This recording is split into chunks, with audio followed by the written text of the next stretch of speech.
FBI releases newly declassified record on September 11. attacksA declassified FBI document related to logistical support given to two of the Saudi hijackers in the run-up to the September 11 attacks. Details contacts the men had with Saudi associates in the United States, but does not provide proof that senior kingdom officials were complicit in the plot.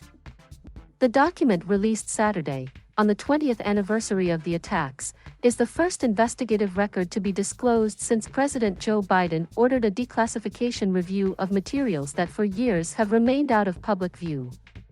The 16-page document is a summary of an FBI interview done in 2015 with a man who had frequent contact with Saudi nationals in the U.S. who supported the first hijackers to arrive in the country before the attacks. Biden ordered the Justice Department and other agencies to conduct a declassification review and release what documents they can over the next 6 months.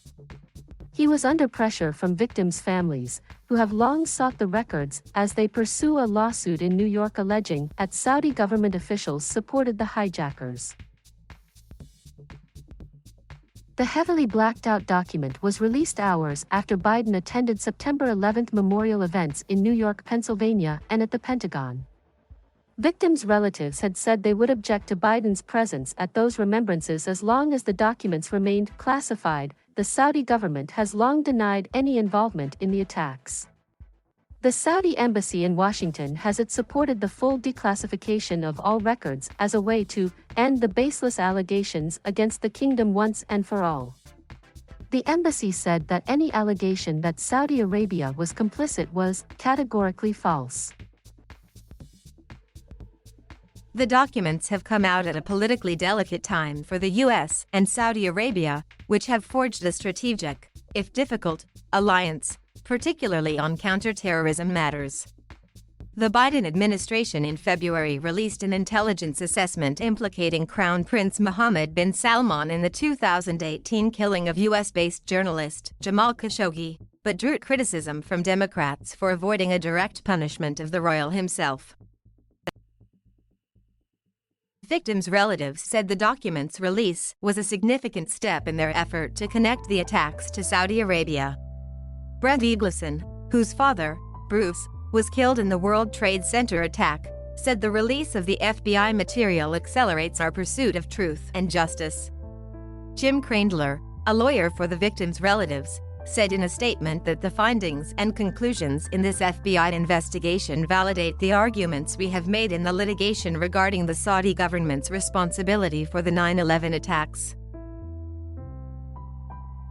This document, together with the public evidence gathered to date, provides a blueprint for how operated inside the U.S. with the active, knowing support of the Saudi government, he said. That includes, he said, Saudi officials exchanging phone calls among themselves and al-Qaeda operatives and then having accidental meetings with the hijackers while providing them with assistance to get settled and find flight schools. Regarding September 11th, there has been speculation of official involvement since shortly after the attacks, when it was revealed that 15 of the 19 attackers were Saudis. Osama bin Laden, the leader of al-Qaeda at the time, was from a prominent family in the kingdom. The U.S. investigated some Saudi diplomats and others with Saudi government ties who knew hijackers after they arrived in the U.S. according to previously declassified documents. Still, the 9/11 Commission report in 2004 found no evidence that the Saudi government as an institution or senior Saudi officials individually funded the attacks that al-Qaeda masterminded, though it noted Saudi-linked charities could have diverted money to the group. Particular scrutiny has centered on the first two hijackers to arrive in the U.S., Nawaf al-Hasmi and Khalid al-Midhar, and support they received. In February 2000, shortly after their arrival in Southern California, they encountered at a halal restaurant a Saudi national named Omar al-Bayami who helped them find and lease an apartment in San Diego. He had ties to the Saudi government and had earlier attracted FBI scrutiny. Bayami has described his restaurant meeting with Hasmi and Midhar as a chance encounter, and the FBI during its interview made multiple attempts to ascertain if that characterization was accurate or if the meeting had actually been arranged in advance, according to the document. The 2015 interview that forms the basis of the FBI document was of a man who was applying for U.S. citizenship and who years earlier had repeated contacts with Saudi nationals, who investigators said provided significant logistical support to several of the hijackers.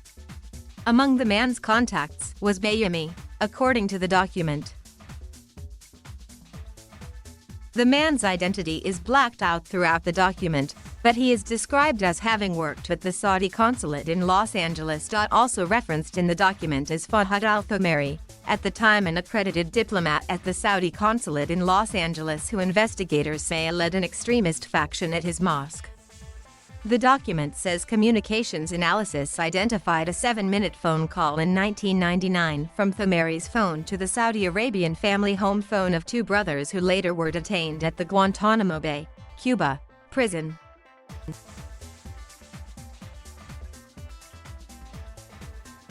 Thank you for watching. Please subscribe.